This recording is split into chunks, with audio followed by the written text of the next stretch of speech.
Itong si Quiapo ay tropical depression category. Kaninang 4 a.m., ito'y huling namataan sa line 950 kilometers east ng Central Luzon. May taglay na lakas na hangin na 45 kilometers per hour at pagbugso na umaabot ng 55 kilometers per hour. Ito'y kumikilos west-northwestward sa bilis na 20 kilometers per hour. Mamaya po i-discuss po natin itong magiging track nitong bagyong si Quiapo. Para sa ngayon, meron tayong southwest monsoon na nakakaapekto dito sa western section ng Southern Luzon, Visayas at buong Mindanao. Kaya inaasahan po natin makakaranas po ng mga pag-ulan ang ilang areas po dito po sa ating Visayas at buong Mindanao pati na rin dito sa may Palawan. Dulot po ito ng habagat.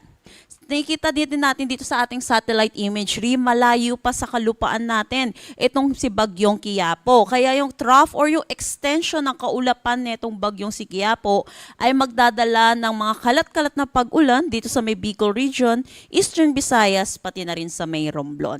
Sa Metro Manila, nalalabing bahagi ng Luzon, kitang-kita sa ating satellite imagery, wala tayong kaulapan, kaya makakaranas po tayo ng bahagya hanggang sa maulap na papawirin na may mga isolated rain showers o kaya mga localized thunderstorm lalo na po sa hapon at sa gabi.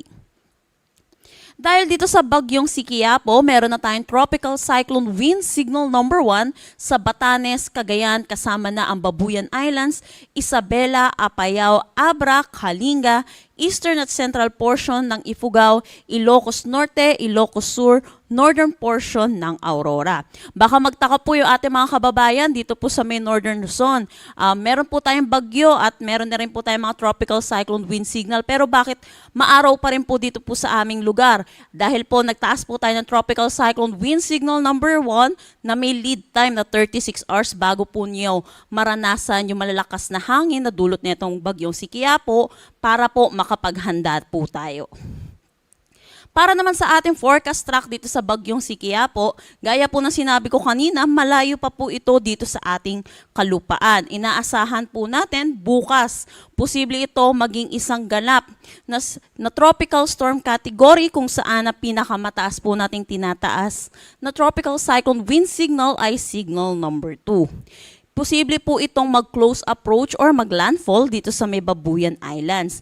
Pero makikita din natin dito sa ating track, pasok po sa ating cone of probability itong Cagayan, kaya hindi rin po natin inaalis yung posibilidad kung baka dito po ito mag-landfall. Pero para po sa ating mga kababayan, pinapaalalahanan po natin sila na ito po nakikita po natin ay makakaranas po ng malawakang pag-ulan dito po sa may northern Luzon, dulot po netong si bagyong si Quiapo. By Saturday, lalabas na po ito ng ating Philippine Area of Responsibility at nakikita din natin mag-i-intensify ito bilang isang severe tropical storm. Para naman sa ulan na inaasahan po natin sa susunod na 3 araw, ngayong araw, dahil malayo pa po yung bagyo, wala pa naman po tayong mararanasan ng mga pag-ulan dulot nito. Sa ngayon, ito ay dulot ng southwest monsoon or habagat. Inaasahan natin ang 50 to 100 millimeters of rain sa Negros Oriental, Zamboanga Sibugay, Zamboanga del Norte, Zamboanga del Sur, Lanao del Norte, Lanao del Sur, Maguindanao del Norte, Sultan Kudarat at Sarangani. Kung maaalala din po natin, noong mga nakaraang araw ay nakakaranas na rin po ng mga pag-ulan. Ito pong mga nabanggit ko pong lugar, kaya pinapaalalahanan po natin yung mga kababayan po natin dahil saturated na po ang ating mga kalupaan, so posible na po yung mataas na tsansa po ng mga pagbaha at mga pagguho ng lupa. So pinapaalalahanan po natin, mga kababayan po natin, makinig po tayo lagi sa ating local government unit hinggil sa paglikas po na kailangan nating gawin. Bukas naman, ito yung inaasahan natin paglapit sa kalupaan nitong bagyong si Quiapo. Makikita natin, meron tayong mga mararanasan na mga pag-ulan dito sa area ng Northern Luzon, 100 to 200 millimeters of rain dito sa may Cagayan at Apayao. 50 to 100 millimeters of rain naman dito sa may Batanes, Ilocos Norte, Abra, Kalinga at Isabela. Dito sa may Antique, Negros Occidental, Negros Oriental, dulot naman ito ng southwest monsoon. By Saturday, makikita natin ito yung pagtawid na nitong bagyong si Quiapo sa kalupaan po natin, may kita natin more on concentrated na sa western section ng ating bansa ang mga pag-ulan. Posible ang 100 to 200 millimeters of rain dito sa may Ilocos Norte, Apayao at Ilocos Sur.